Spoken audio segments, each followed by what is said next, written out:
Tonight is our second last class, the 12th class. It's April 2nd, 2019. We are working tonight on thinking about our identities as plural and also as intersecting, thinking about what it might mean to be an ally and also to trouble the idea of allyship a little bit. We are also going to review some of the conversation we had last week about the idea of dis in the term disability, and take up some of your work with the reading response number 4 and peer comment reminders. So I'll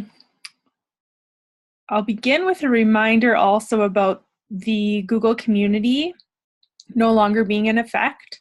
So instead, you'll use your courses, log in with your Regina login, and there is a link. There's 2 links there. There's one for the weekly plans, and there's one for ECS 110 online, the website or the course website that we use. Or you can quick link to the weekly plans by using bit.ly ECS 110 Winter 2019, or just bookmark it. The way that I'll share the last 2 videos is I'll put a link to another Google Doc in the UR courses that has the list of all the videos, like links to all the videos. I don't put them right in the weekly plans because the weekly plans are public on the website, and I would rather keep our class videos private because all of our faces are there and we're like talking about, sometimes we're like talking about vulnerable things. So it's better if we keep that just to ourselves. So tonight we'll start with your questions about the final assignments, and then we'll have a breakout group warm-up before we get into some of the activities and discussions for today. So in terms of your final assignment, last week I briefly introduced it as a storytelling kind of moment, another opportunity to think about what the course has meant to you, and how you noticed common rebuttals in your own life. You might think of this also as another opportunity for a courageous conversation with yourself or with a partner. And it's due 1 week after our last class. So the comments or the questions in the group chat around the final assignment is, they're about examples. And I have a lot of examples that I could share with you, but I really hesitate to show you examples because I don't want you to think that these are meant to be done in a particular way. It's not like a final exam where you have to follow a particular outline and regurgitate certain things that we've been talking about throughout the course. It's more important that you show me that you're making meaning out of the ideas from the course and giving examples about how you engage throughout the semester.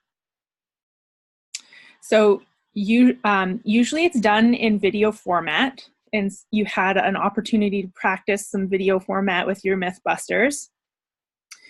But I'm open to other possibilities. So if for some reason you don't feel comfortable with a video format, you can make some choices around creative audio or other formats. You just need to email negotiate with me. Are there any other questions about getting started for your final assignment? I encourage you to be creative, to think about it like a story, like perhaps start writing a script. What would you want to share with me about your learning in the course? And how could you do that in an interesting way? So if you just show me your face for a video, I would consider that slightly below expectations. You can use any kind of software that you might have available to you. So it can be like a screencast. Those are free softwares online, or it could be a Prezi, or it can be, you can use software that comes with your computer. Like if you have a Mac, you can use iMovie, or if you have a PC, there are movie makers with PCs as well. They're just different. So learn what you have available to you on your computer, or if you need to download something, you're welcome to do that as well, to use whatever software you would like to use. I'll make one note though about, there's one software called Powtoons, which is like a cartoon version of a story, I suppose. Maybe some of you know it. And I would suggest not using Powtoons because it sort of trivializes the important conversations that it just seems to it doesn't seem to allow you to tell a story in a really personal way. It sort of removes you from the piece because of the cartoon. So it's not so much about, like, I'm not worried about your computer skills here. I'm more interested in, can you tell a story in a way that's engaging? So if you're using props in your video, or if you're wanting to do a skit of some kind, like, it doesn't have to be this sort of edited piece that is like professional, as in a documentary. It doesn't have to look like a documentary. It can be very personal, or you can go places that are meaningful for you because they help you to think through the course content in particular ways. So step outside of what you might be assuming I want. I don't necessarily want something in particular besides showing me that you've made meaning out of the course content.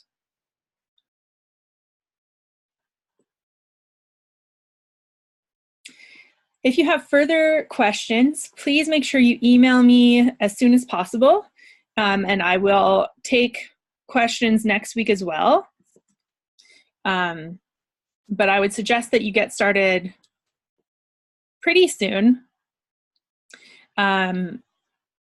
It's not that you can't really cram for it, right? It's not a test. So you will have some preparation that you'll need to do, and I don't want to get emails the night before, kind of like scrambling emails, like, what is it that we're supposed to be doing? I think you should plan before that. So treat it just as serious as you would treat a final exam or studying for a final exam. It's just a different kind of assessment form. Were we supposed to let you know prior if we were doing this with a partner? Not necessarily, but it's, if you wanted to email me just to let me know your intentions for choosing to go with a partner, that would be useful, but it's not required. Okay. So I like it best if you've chosen to be with a partner that there's some sort of metaphor in there for you, like there's a reason that you're doing it together. And you can make that known in the video, but if you're unsure or you want to just double check, you're welcome to email me. Okay. Thank you.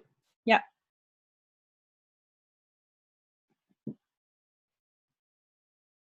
I encourage partner work.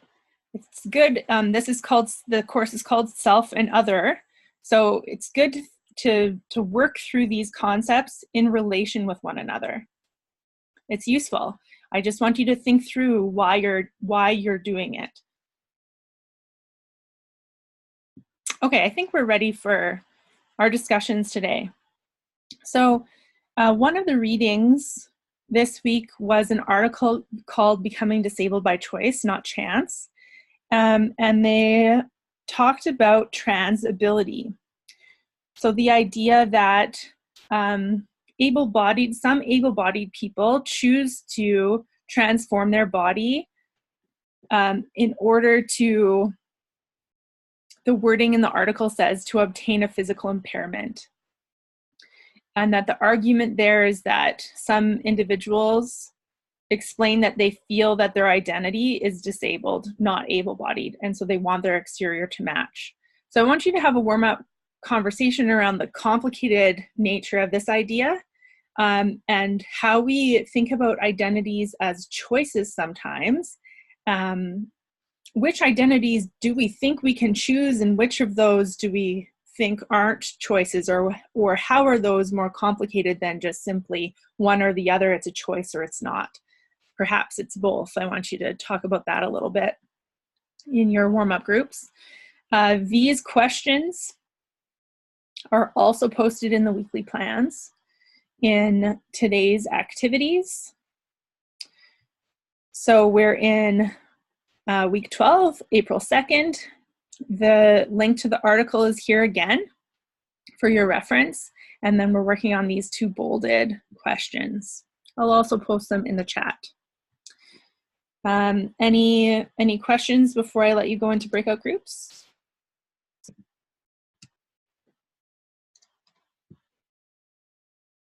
Okay. Okay, we've resumed recording. Who would like to share first? What do you all think about the idea of choice in terms of understanding who we are and our identities? How much is choice and how much is not choice? I can go. Great. We just kind of discussed that we kind of thought that most of our options we could make a choice on.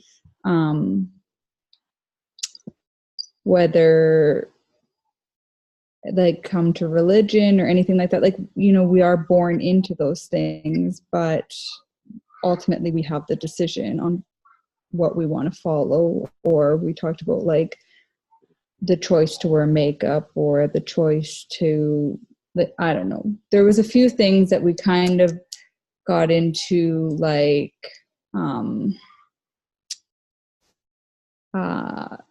being born into a different, I guess, what they don't identify as, like if they want to identify as a female being born in a male's body.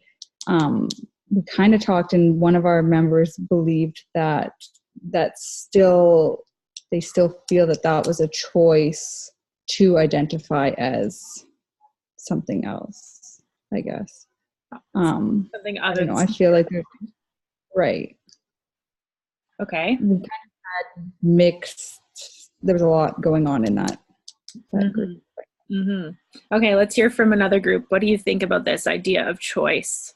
Do we choose our gender? Do we choose our ability, like our bodies? Do we choose our race? Do we choose our memberships? Go ahead, Jacqueline. Thanks, Audrey. We were saying that we didn't think a lot of it was choice, that we were very much born into a lot of it, like born into what class we are, and then you are kind of there, and like born into the race that you are, and born into the gender that you are, and you don't really get to choose. You're either, you know, you can, and yeah, we thought that really you just kind of are what you are, and that's just what it is. Okay. Like you have your own belief system, you know what I mean? But it's brought down by it's obviously controlled by whoever was your role model and how you were brought up, right? Mm-hmm. Okay. More. From me or somebody else? Another group, unless you have more, Jacqueline, but I assumed you were kind of close. That was it. Let's hear from another group. How is this idea of choice problematic, Jana? It's somewhat unrelated, but it got me thinking about assisted suicide. And so if we're all of a sudden okay with chopping off body parts, where does the line stop? So now it's just okay to kill each other, or rather kill ourselves, or choose to let ourselves go when we think our time is up because we no longer want to experience discomfort or pain. And I think that this is getting too close to a line. It's too blurry. Yeah, for you, it's too blurry. Okay. Yeah, and the other thing I don't like is that this now affects our health system. And so if I don't think that, if I don't believe in this, my tax dollars still go towards this issue. Yeah, perhaps. Like, so in Canada, because we have a health system that works for everyone or seeks to work for everyone. I think this context was in the United States, so we could also argue that maybe the idea of becoming disabled by choice could be only for those who can pay for that. But then we also risk the idea that maybe this isn't a choice. Like maybe this is those folks being true to who they are. So you're right, it does get very blurry. So even the idea of assisted suicide can be really complex.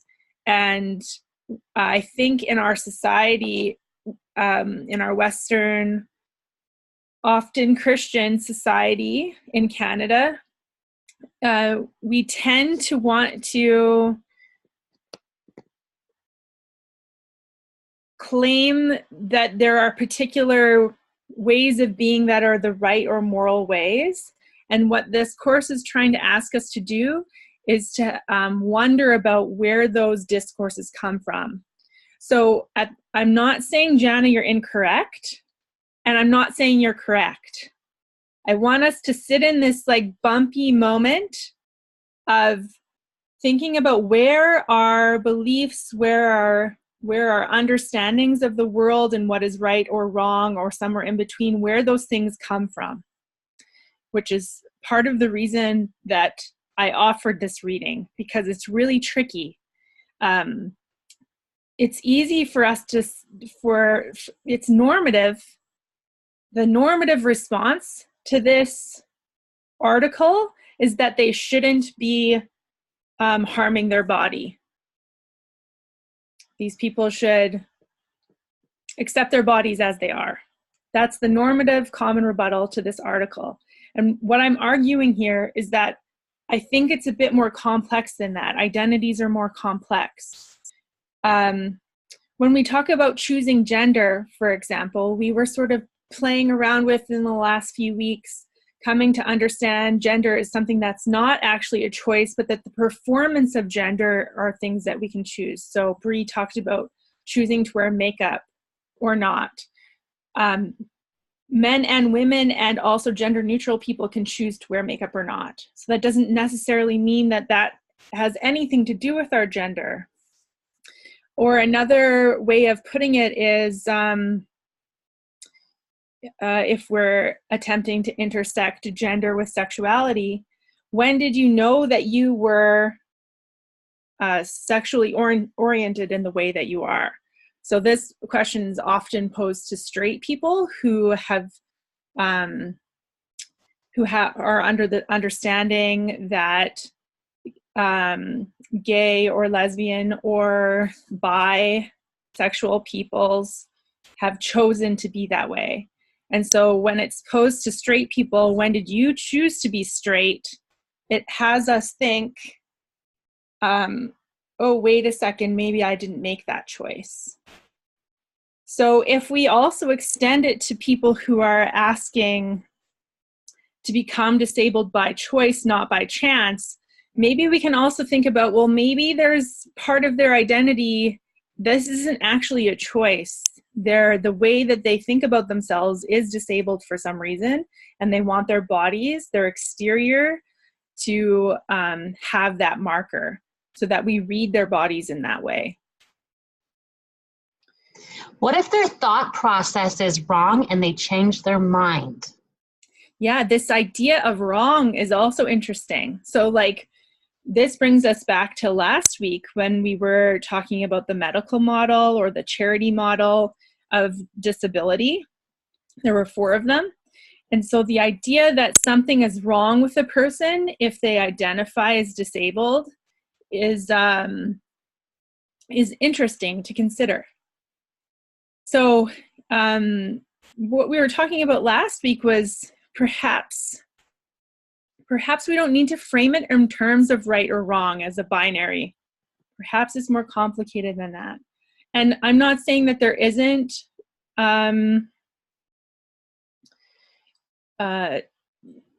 particular kinds of maybe mental health issues that might have us think in particular ways and then at other times think in other ways. But this isn't it's not a diagnosed psychological disability, for lack of a better word. Like the idea of wanting to change the way that their body is in order to be physically impaired, in the language of the article, it's not aligned with like something that needs to be fixed, like a wrong thinking. So this is where things get complicated, and critical theory wants us to practice thinking in complicated ways. What are some more? So Jana said, what if they have wrong thinking? What are some more thoughts that are coming up or came up in your breakout groups?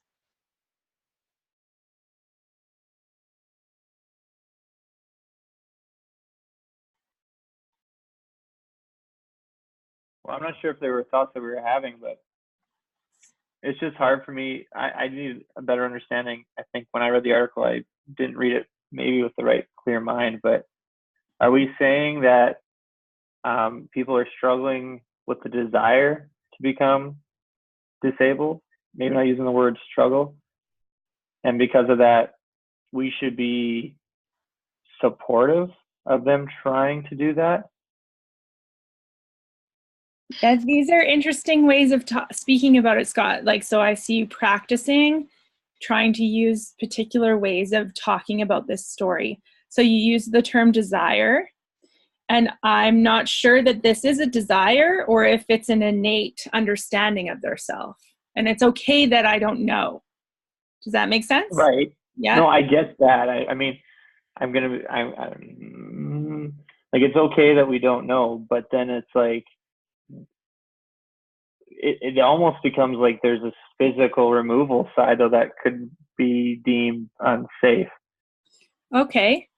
I'm just trying to think, like, if let's say I'm not the word, but like I feel that I'm disabled, but like physically I don't look disabled, but I want to be disabled. And I, like in the article, I go to a doctor and I want him to remove my leg. Sure. Two things. Is that almost abusing the system in one way? Because now they're going to get benefits. So how do you what kind of benefits? Do you mean like disability benefits? Parking benefits? Oh. Like, there's lots of things. Like, I think there's other benefits out there. That's interesting. I wouldn't think about having a physical disability as a benefit, because no, exactly. That's what I'm saying. So yeah, I really think that this is happening because of benefits, because all our society is structured around able-bodied people. So there are less benefits to being disabled than there are to just keeping keeping all of your limbs, because we're using so that. Then what is okay? And somebody else can step in. It's just, this is me thinking out loud. And you can get the purpose then benefits. What's that, Susie? You can get financial benefits. Like, I feel like there's a part of me that feels like, as a cynical side of me, is that I can't find work or other things. I don't know. But I think for everything. I'm just being cynical. But what if that's where my daughter, gets this in her mind and feels like she should remove her arm?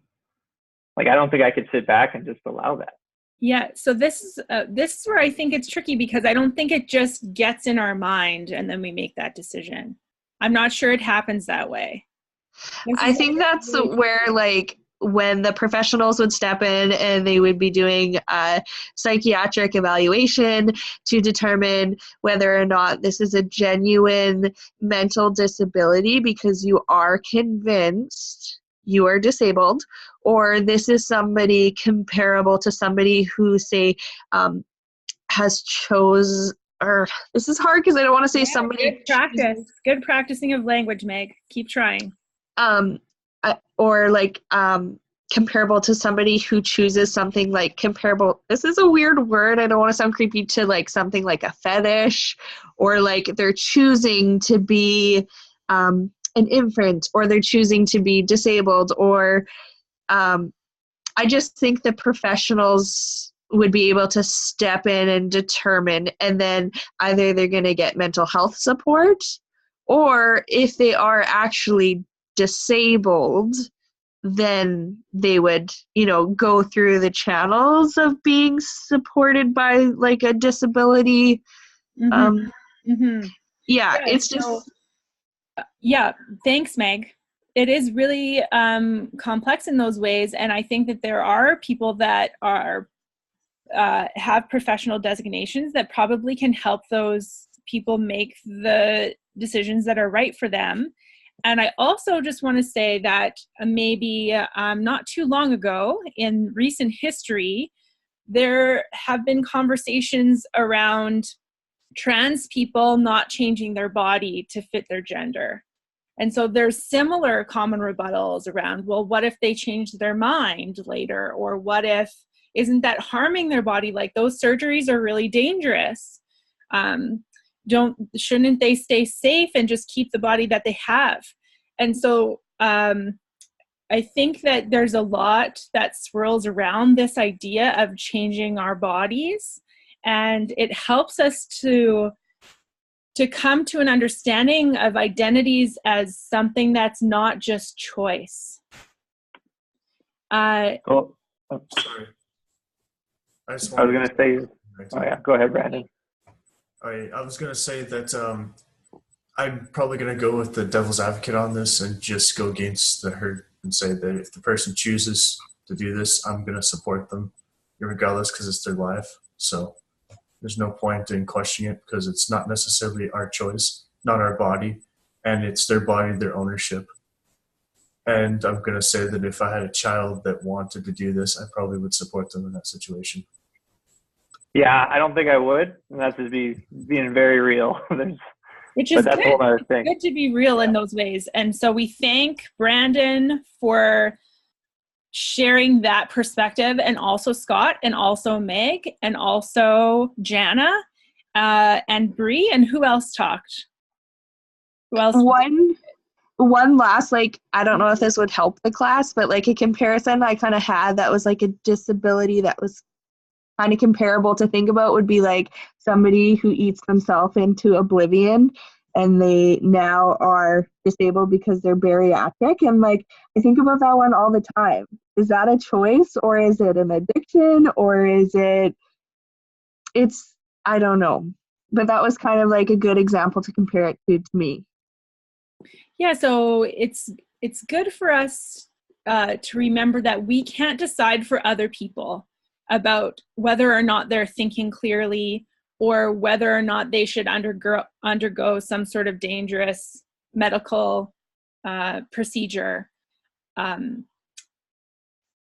And the point here is that for the purposes of this course, we're trying to understand that it's hard to practice this kind of complicated conversation, a courageous conversation. And so we need to not expect some kind of closure, some of those tips that we talked about at the beginning of the course.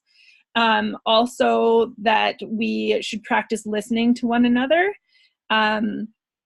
Also, that for the purposes of this content, this material that we're trying to take up, we're trying to disrupt the idea of a particular kind of normal body.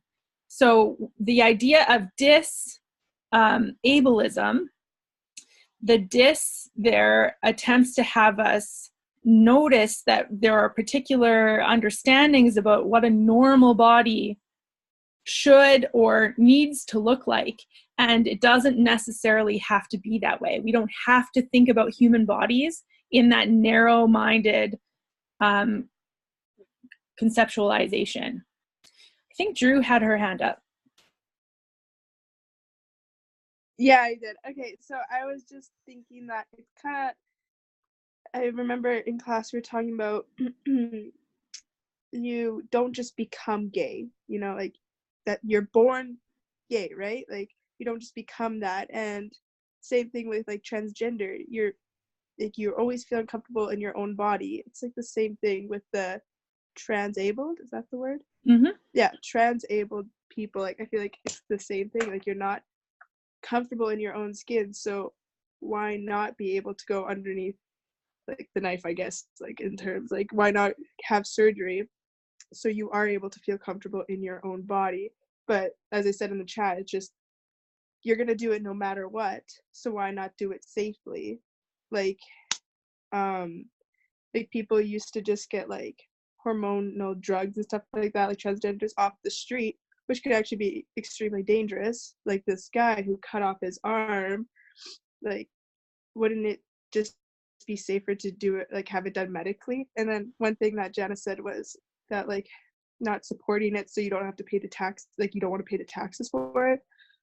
That goes along with so many other things, like the stadium. Like, I think the stadium was the stupidest thing ever, but our taxes went up, so we had to pay for it no matter what. Like, no matter what, you're gonna hate paying for taxes. So, like, why not do it so people feel comfortable in their own skin? Kind of thing. I don't know.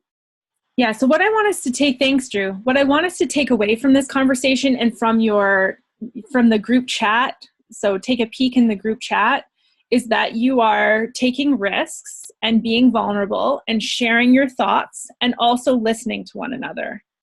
Okay, so this is what critical theory and critical thinking feels like in practice, right? We've gone through some experiences in this course where you've been asked to think about topics that maybe have had you feeling uncomfortable, and then to engage with those anyway, and then to also practice a level of humility that allows us to say, like, okay, this is what I'm thinking and this is where maybe I'm coming from, but I'm not necessarily needing to say I am in the right, but that we can have a conversation about it.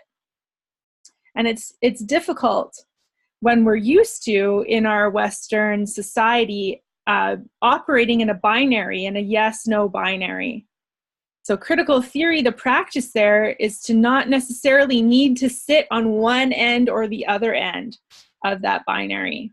And that can be difficult, especially when we're trying to sort through the ways that we've been taught about what is moral or what is ethical or what we should do in our lives and how we should support one another to be healthy, etc. So it's really tricky. So again, the point here is to grapple. It's not to come up with a particular answer to say that this is the right way for us all to move forward. That's not our job here.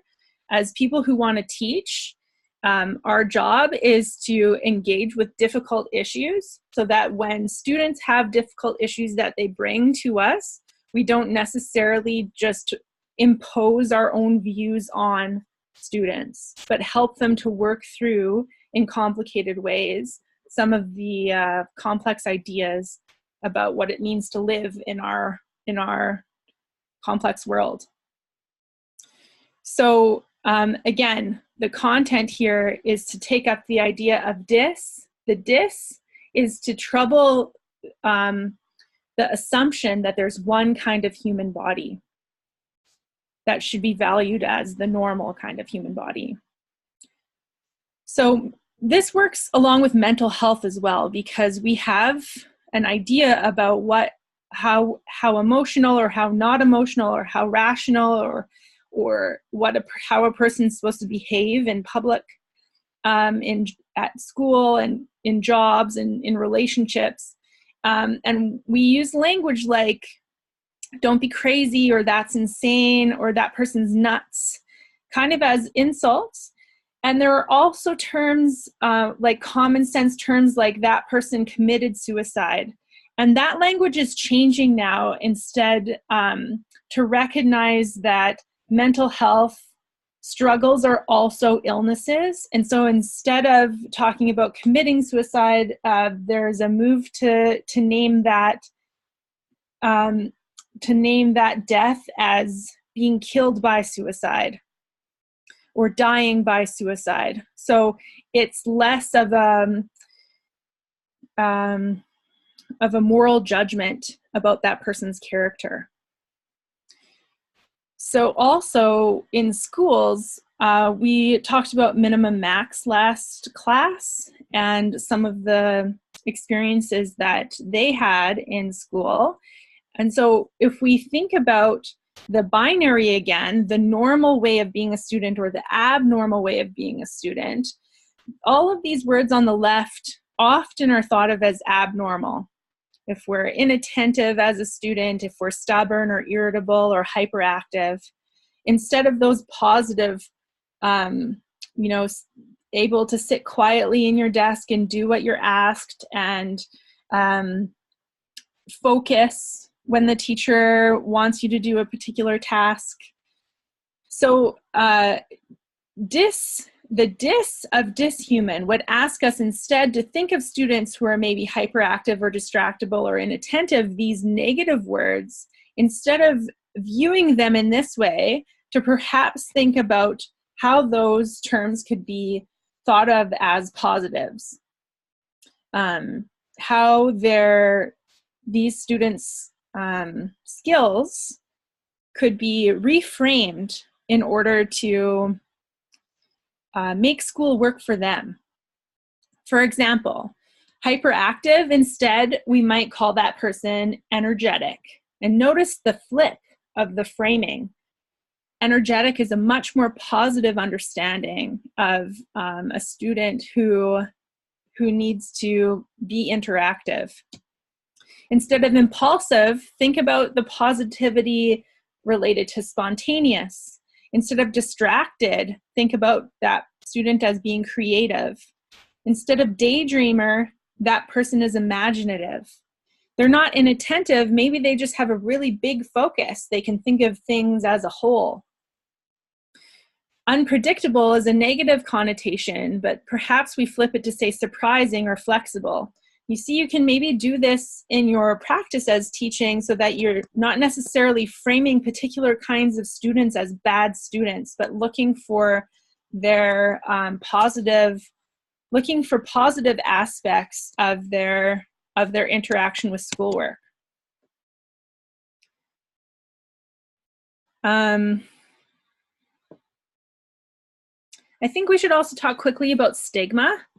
So last week for class, we didn't get to talk about this, but there was one article about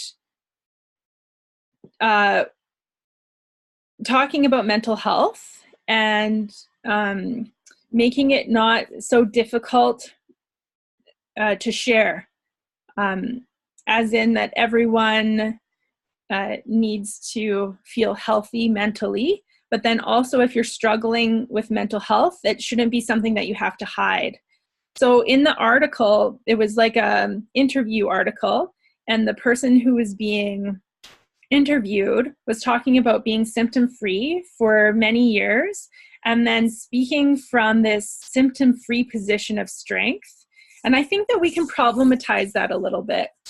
So what do you think about only being able to speak of mental health from a place of strength? How could we also disrupt stigma from places of struggle?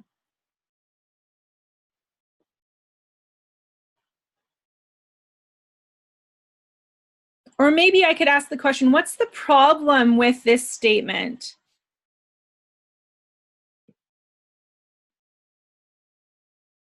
If anyone can speak about struggles, it should be someone who's coming from a position of strength. What does this potentially do if we just frame speaking about mental health only in times of strength? So some of the videos that I had you watch seemed like those people were pretty strong. Peyton, go for it. I see it as if you're not sharing yourself at a low point, I think it would be harder for other people to get out. Like, I don't know, if you're only showing the high, if you're only willing to talk about it at the high points, then I just don't think you get the message as well as the low points. Like, I know people have been through a lot, but yeah, maybe I missed the point. I don't know. No, that's great. I agree that thinking about stigma and disrupting stigma happens in really powerful ways when those who need help during the times that they need help are able and feel supported enough to ask, to talk about it, and then to ask for help. So disrupting stigma or breaking the silence is not just done during those points of strength, I would argue, but also during times when we have symptoms.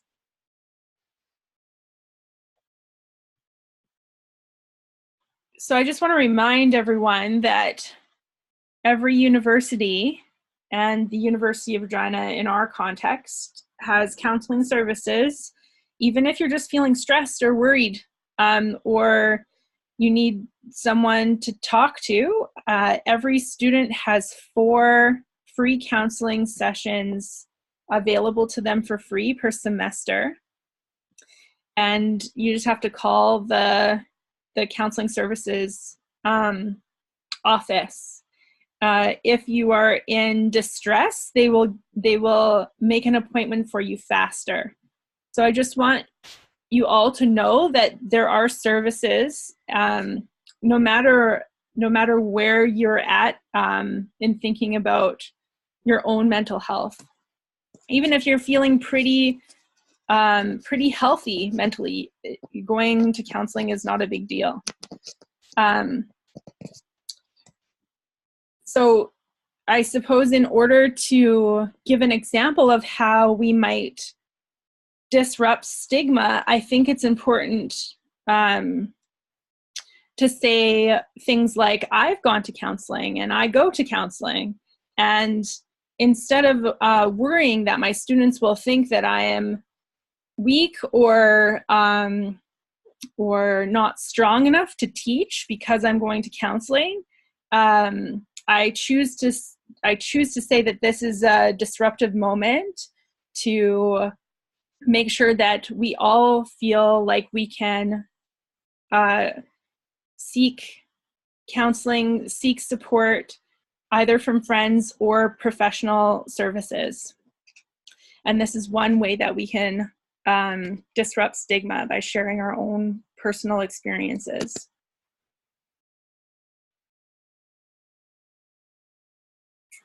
So we're going to take a little bit of a turn, unless anyone wants to discuss mental health a little bit more.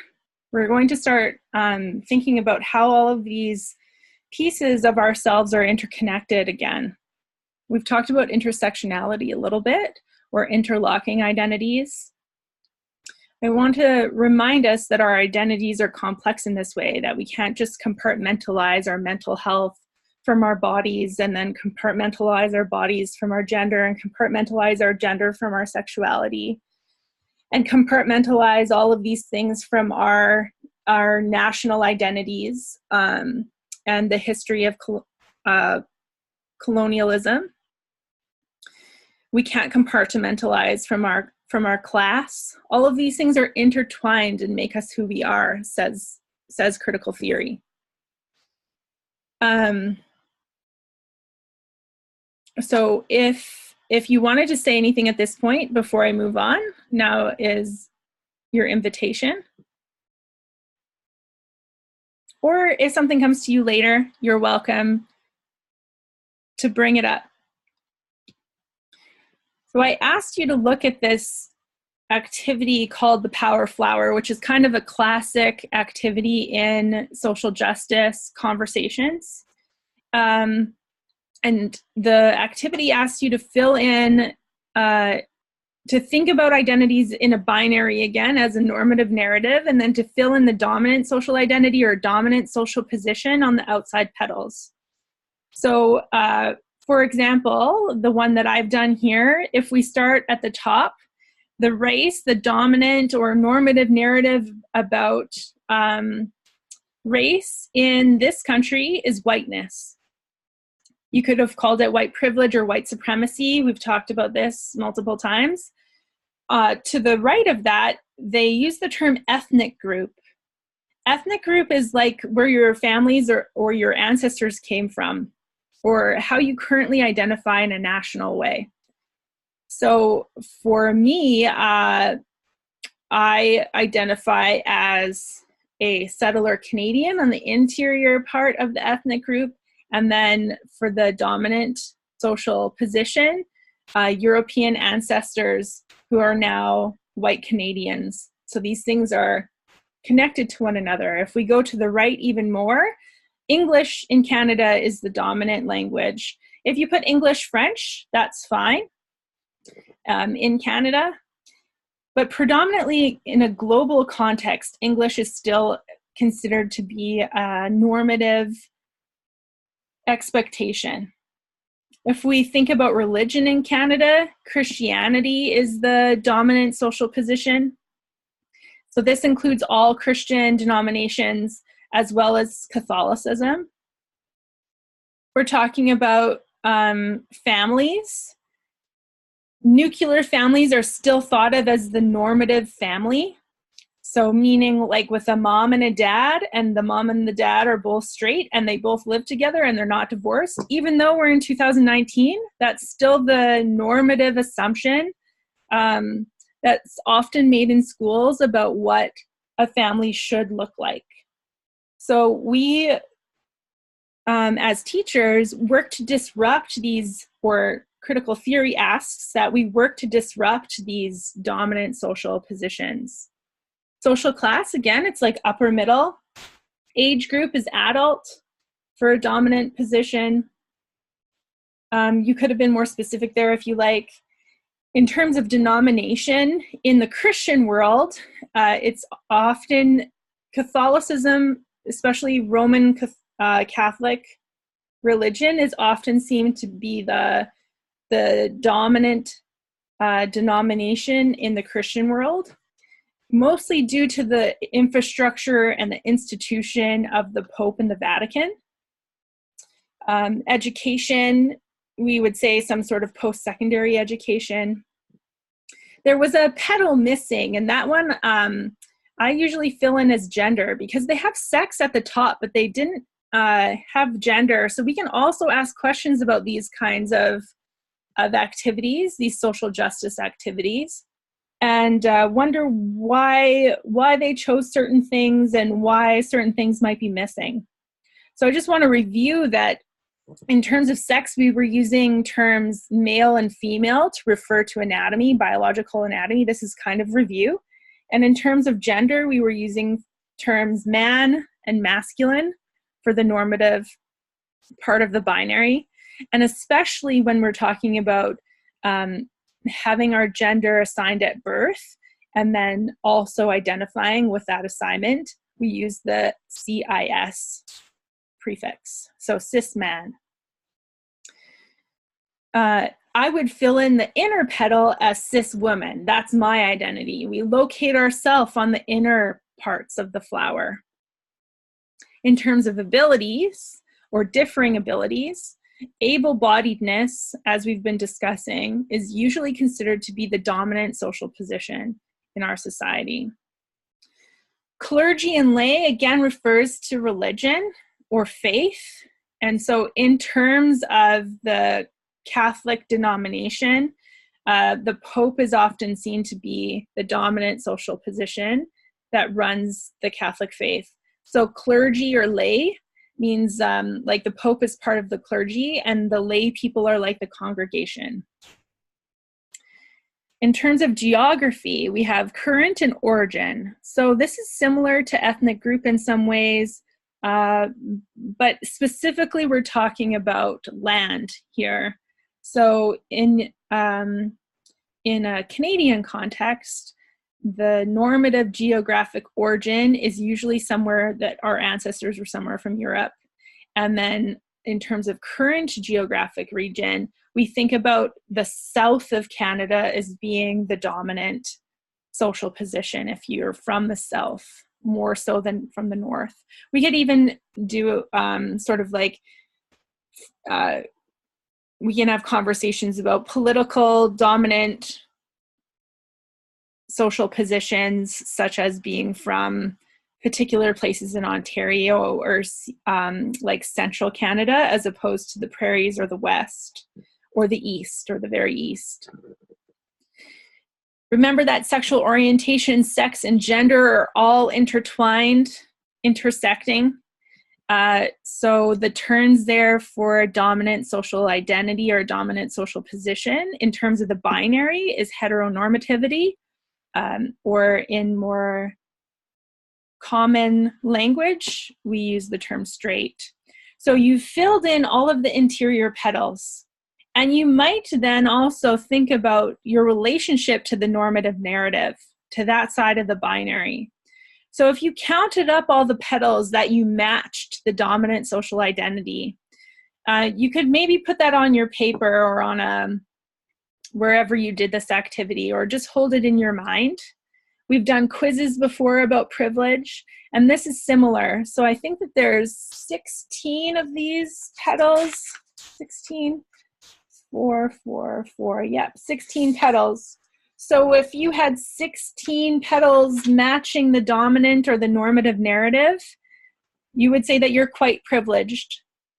Or we could say that you could identify as quite privileged in that way, that your identities match the normative view of how society allows you to benefit from these normative narratives without usually realizing it.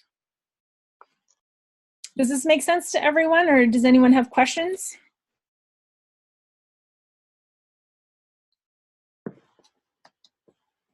Okay, so I want you to have a short conversation about which parts of that flower power or the power flower that you found tricky, and or what does this help you to remember about the ways that identities and privilege are complex and intersecting. Here, I want you to focus on framing ourselves as part of a system or part of the structure of society, more than just thinking about yourself as an individual. So I'll just give you a few minutes for that. Which pieces did you find tricky? And what does this teach us about identities? So what did you discuss? What did this activity mean to you? Who would like to share?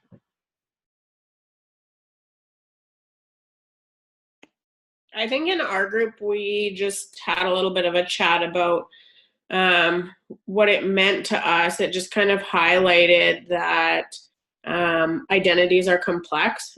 And I think we kind of all a little bit agreed. We come from similar backgrounds, I guess. That we didn't really, we're so much part of the societal norm that we didn't really have to put a lot of thought into it, right? Like, we are white, we are straight, we are Christian, we are whatever the case.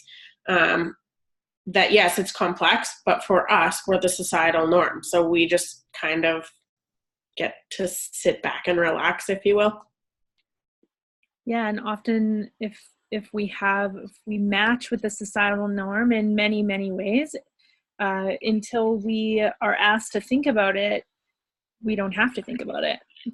That's good to realize. And that's the piece that we said was tricky, was that we don't think about it, right? It's just so normal that it is what it is, and that's how it is. And that's the piece that's tricky, is when you're asked to think about it, it's hard to pull out those normal pieces. Yeah, we benefit from those things when we match those dominant social identities in that way. So we benefit without realizing. That's why it seems tricky to realize. Very good. Who else might have something that they want to share tonight about this activity? My group, we kind of just talked about how, like, as well, like, that it was, like, complex as well. But then we also talked about how, like, we felt there's kind of, like, in a way, gray areas. We were just kind of, like, confused a bit. Like, we were saying that there's two of us that were baptized, but we don't practice the religion we were baptized. So with that, like, so I was baptized Catholic, like, Christian, but I didn't have a choice in that kind of thing. And, like, so technically I am Catholic, but I consider myself an atheist, that I don't believe in any higher power. So it's kind of just like, what do I put? Like, I understand that I'm still privileged, but I just didn't know like what to put down in a way. Mm-hmm. And then also we were just kind of like confused with the clergy and the lay, and then also like the nuclear family or single family. Like, I have a mom, I have a dad, but my mom is like came out as gay, I guess. So now I have 2 moms and a dad. So would that still be nuclear? I don't know. I just was like, there's lots of confusing there. I felt like Yeah. there's lots of And that's the problem with the binary. You've hit it on the head very nicely. So this flower, these 2 flower petals only show the binary. They only show this or that, the yes or no, the rich or poor, the good or bad, that construction of identity. And so what you're highlighting here, Drew, is that it's much more complicated than that in real life. When we actually think about lived experiences and our own self stories, it's not just one or the other more often than not. Sometimes it is one or the other. Sometimes we do fit into those normative, stereotypical, common sense myth pieces.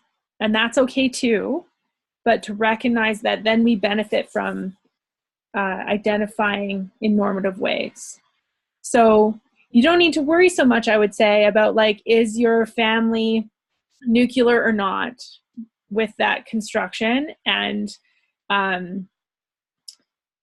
if we're being very, very normative about it, we would say your family is not nuclear, Drew. But it doesn't really matter, right? It only matters if your family experiences oppression because they're different.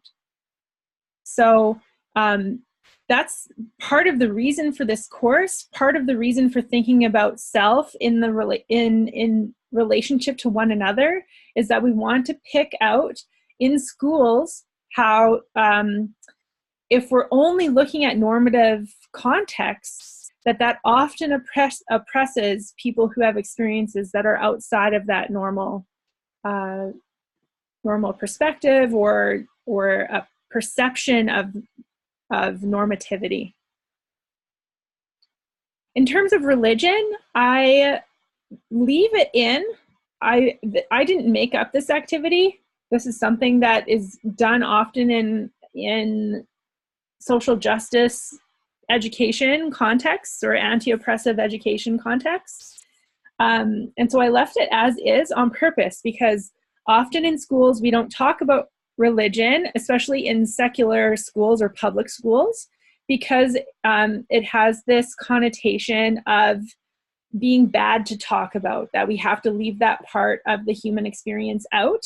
And I don't believe we need to leave it out. What I believe we should do when we're in public school contexts is allow each other to talk about our spiritual understandings of the human experience without necessarily requiring others to have the same view as we do or the same understanding of spirituality.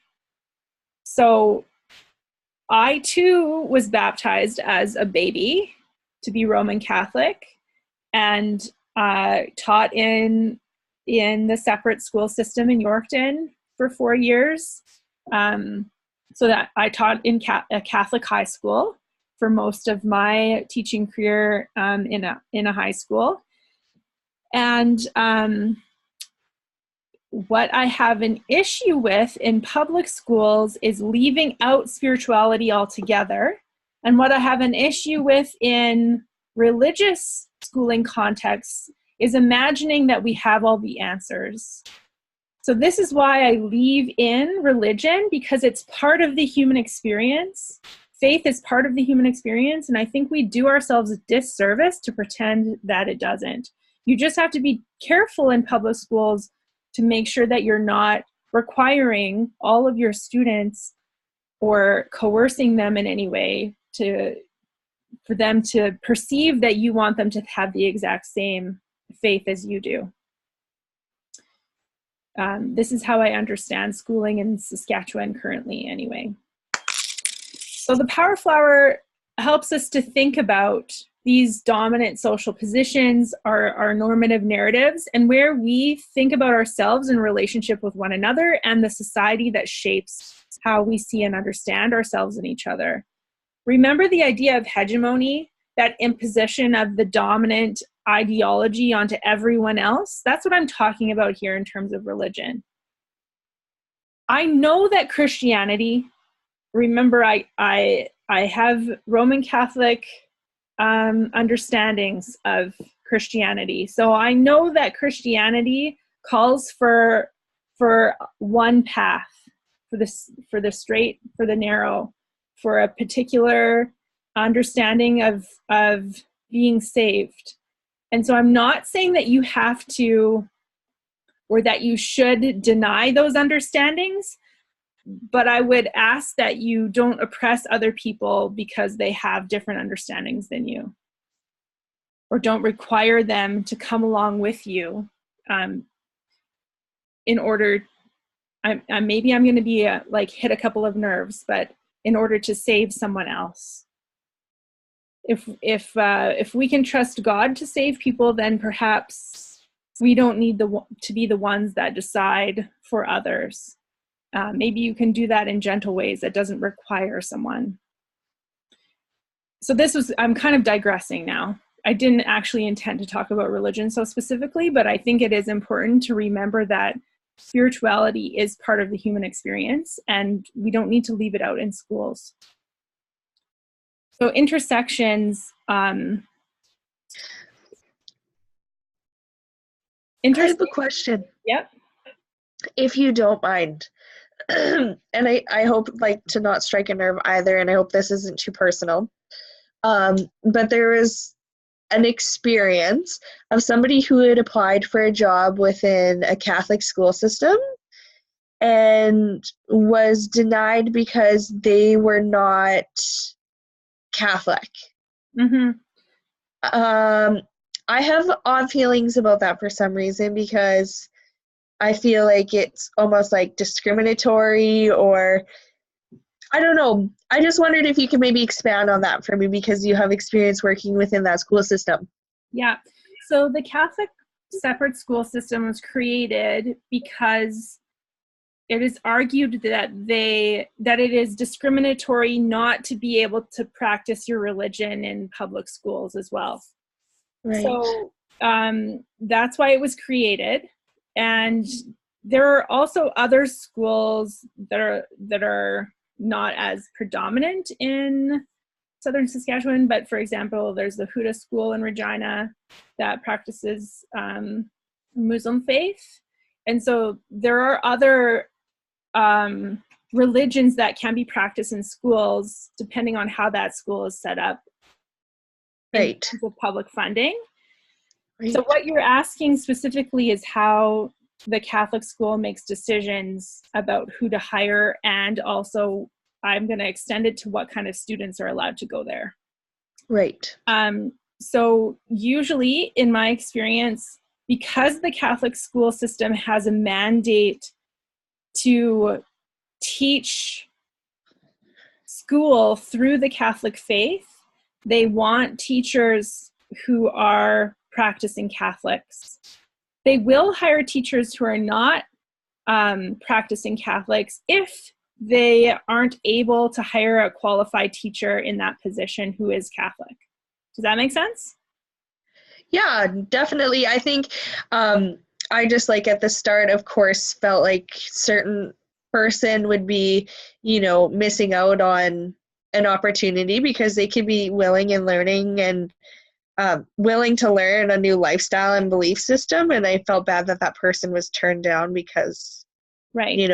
So probably if they expressed interest in attending Catholic Mass on a regular basis, participating in ceremony, and perhaps thinking about doing the courses in order to become Catholic, that might have been a different conversation in that context.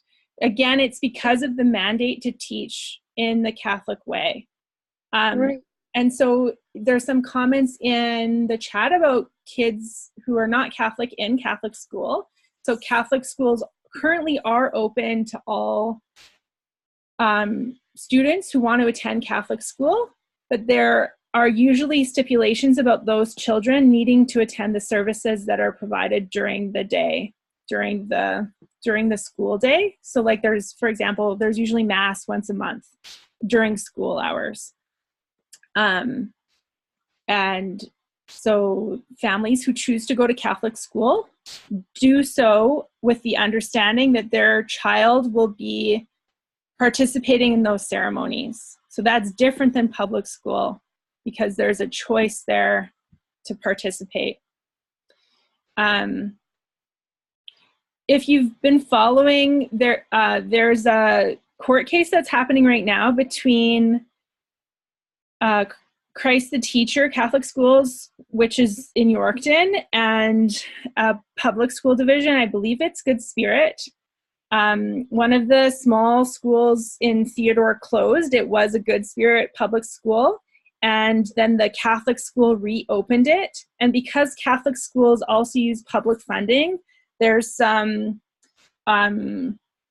disagreement on whether or not they should have been able to open that school with the same students that were in Good Spirit. So it's this is a complex issue in our country, separate school systems being publicly funded. And it's a good conversation to have. So to end the evening tonight, I just want to do a little bit of discussion about your final assignment through the lens of intersections. So when I asked you to think about your final assignment in terms of storytelling, in terms of thinking of taking up common rebuttals, and noticing normative narratives in your own lives, what I'm asking you to do is think about how you identify in relation to others.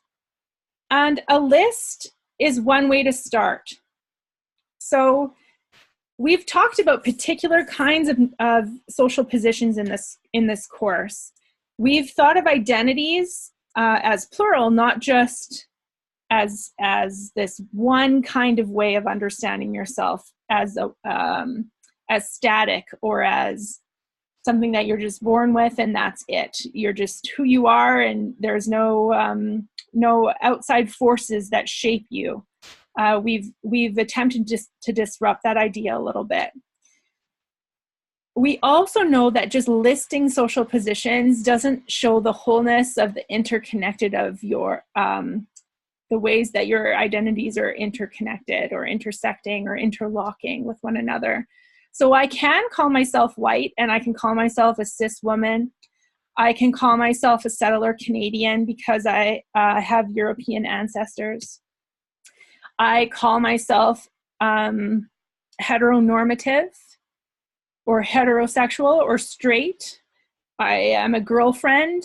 So remember the Padlet that you did at the beginning of the course, the pictures with the 5 terms,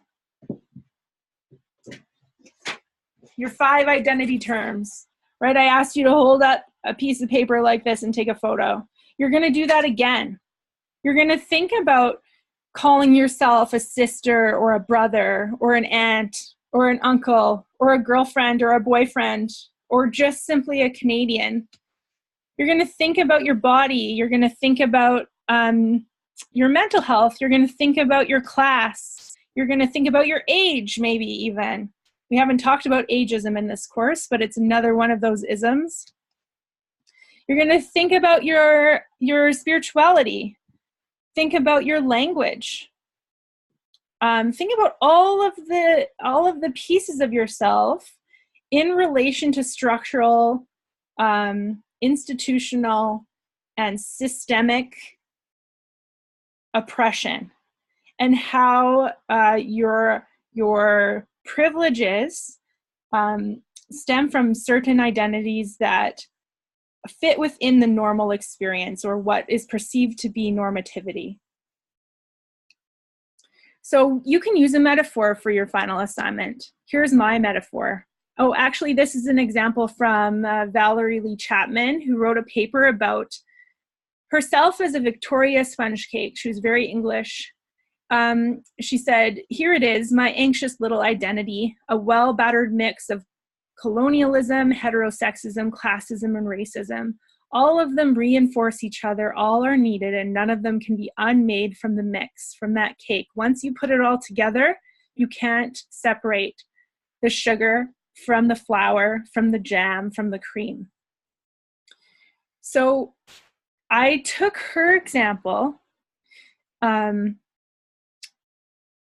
applied it to a metaphor of my own, a metaphor of a sugar cookie. So here's a little provocation that maybe will get you thinking about how you could be creative for your final assignment story. So these sugar cookies we often make over Christmas. My sister is really great at them. She makes super icing. It's very sweet and creamy. And it's usually like in the shape of trees or animals or snowflakes, always at Christmas time. My treaty personhood here is hidden. Most of it's, I can see the national identity in the deer, even Christianity in some of the shapes that we choose. And also this idea of personhood, of being made, of being socially constructed into this sugar cookie person. The colonialism here reminds me of wheat from my farming family history, from the flour. It's my settler identity. It's my whiteness. It's the white flour and the white sugar. It's this sugar, this sweetness is also related to my gender, to identifying as cis girl, a cis woman. It also reminds me of statements like, watch your weight, eat only 2 cookies, you know, the gender policing of what my body is supposed to look like. Reminds me of baking with my mom and with my grandma, learning how to be in the kitchen, learning how to be heteronormative, learning my gender roles, staying within the cookie cutter boundary of heteronormativity. I could say more there. Reminds me of my middle class, reminds me of having enough, having treats. It reminds me of if I work hard, then I get a treat, that discourse, that normative narrative. Reminds me of the normative understanding of having opportunities. And then it also reminds me of this active baking of my body, of being able to use my body in particular ways. And even insofar as feeding myself, eating, and being with each other in these ways. So Valerie Lee Chapman also said that normativity is like the sky. When you're in it, when you're part of it, it sits overhead and it covers everything. It darkens and lightens scenery and landscapes, but we don't notice it. It's like we don't go out in the morning and say, oh, I've got to keep an eye out for the sky today, unless we're sailors or gardeners or hikers. So in the same way, we don't go out and look for normativity unless we're critical theorists or unless we're social justice teachers and advocates and educators. Unless we're looking for how normativity is problematic, it's hard to notice. So these stories are about our relationships with the world and about our relationships with each other. This final project, I want you to think about it like a relationship with your audience. It's not an exam. It's another identity story. It's another self story. Sometimes those of us who are, this is my closing thought for the night, those of us who are privileged in many ways want to identify as an ally. And this is fine. However, I prefer for myself not to call myself, not to identify as an ally. I will support and have friendship with and be kin with people who are different than me. And if they want to call me an ally, that's fine. But I think that there's a certain level of humility that's needed instead of assuming or claiming that I can be an ally. That seems a little bit too conceited to me. So there were some provocations for you to think about this week. There was one about banning bigots. There was one about considering intention versus impact. Like if we say, well, it wasn't my intention to hurt you, is that good enough? And I would say, no, it's not good enough. We have to think about what our actions result in rather than what our intentions were. And there was a challenge around reciprocity. Robin Wall-Kimmerer asks about powerful acts of reciprocity. So perhaps your self-story for your final project might take up ideas of moving forward, of how you could think about yourself as an ally and what does that mean and how you could complicate it instead of just claiming being part of community in that way. What could you do to be reciprocal, to give back, to be part of community? How could you do that in humble ways so that you're not front and center with privilege, but that you're in supportive roles? So ask yourself, what does it mean to be a good ally? What commitments could you make moving forward? How could self-identifying as an ally be both good and useful, but also problematic? What does the word ally imply? So before next class, you have some peer comments to do on the last reading response, folks, for this week. There is a link in the weekly plans, and you are all assigned there in that way. So we'll close off the semester there. You have the Padlet directions in the weekly plans. So use the end of semester Padlet, and there's a review of the one from the beginning of the semester. Use that as a jumping off point, perhaps, for your final assignment. I also want you to review a Mythbusters video that were handed in last week. So there's a list here. Your group will view another group's piece, and then you will also make some comments in the document that I provided. Just make some jot notes there, and then I'll give you a bit of time during class next week to clean up the comments and offer oral feedback during class. There's no readings from the textbook this week, but if there are any things that you need to review or you want to remind yourself with, I would suggest you do that in order to integrate course readings into your final project. If you have any questions, you can stay on the line and I'll try and answer them as best as I can. Have a great last full week of class, and I'll see you next time, if not before.